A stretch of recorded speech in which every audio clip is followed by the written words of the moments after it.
ఏరా కరివేపాకు కొత్తిమీర్రి చేయబోదులని చెప్పి నా ఇంట్లో ప్రవేశించి నా కొంపకే ఎసరు పెడతావా? కాలనీలో ఇంతమందికి పిల్లలు ఉండగా నా పిల్లమే దొరికిందంట. నేను ఆగండి భరత్ గారు, ఈ తొక్క మీద చేయి చేసుకోవాల్సింది మీరు కాదు, నేను.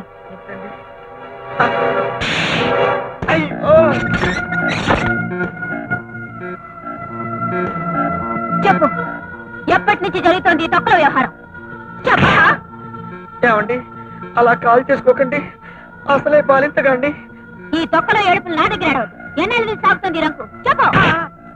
ఏమండి అలా తన్నకండి, అసలే పచ్చి ఒళ్ళు ఉండైపోతుందండి.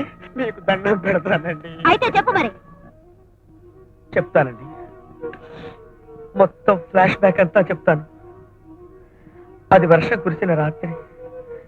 మీరు ప్యాకాటికెళ్ళి ఇంటికి ఇంకా రాలేదు. మీకు మందులో నంచుకోవటానికి ఉల్లిపాయలు ఎండుకుంటే మల్లికార్జునరావు గారింటికి చేపతుల కోసం వెళ్ళారు. ఆయన పేరంటానికి వెళ్ళారు. ఆయన పెద్ద భార్య మీతో ప్యాకాటికి వచ్చింది. చిన్న భార్య సరళ ఒక్కతే ఇంట్లో ఉంది. అప్పుడు ఒక్క ఉరుము ఉరిమిందండి. భయంతో చటుక్కున ఆవిడ కౌగలించుకున్నాను. అంతే అంతేనండి. ఆ బలహీన క్షణంలో సరళ నన్ను లొంగ తీసుకుందండి. అంటే ఎవరు చేపట్టుకున్నా బలహీనమైపోయి లొంగిపోతావన్నమాట. పెళ్లికి ముందు ఓ ప్రేమ పురాణం, పెళ్ళైన తర్వాత ఈ రంకు పురాణం. నిన్ను ఏమండి ఏమండి నేను పాపిష్టవాడండి, మీకు ద్రోహం చేశానండి. అందుకు నన్ను కొట్టండి, చంపండి, కానీ తొక్కలో తాగుడు మాత్రం తాకండి. మీ ఆరోగ్యం చెడిపోతుందండి. మీకు దండం పెడతాను, మీ కాళ్ళు పట్టుకుంటానండి, మీ కాళ్ళు పట్టుకుంటానండి. అయ్యో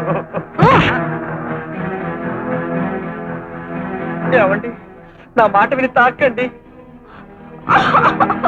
మీకేమన్నా అయితే నేను తట్టుకోలేనండి. దొంగ ప్రేమ నటించకురా, కాలు జారిన కల్తీ వెధవా. నువ్వు చస్తేనే గాని నాకు మనశ్శాంతి ఉండదురా. చావరా,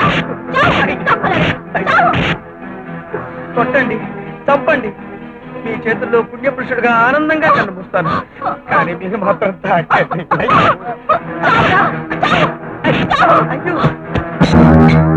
ఏమండి ఏమండి ఏమండి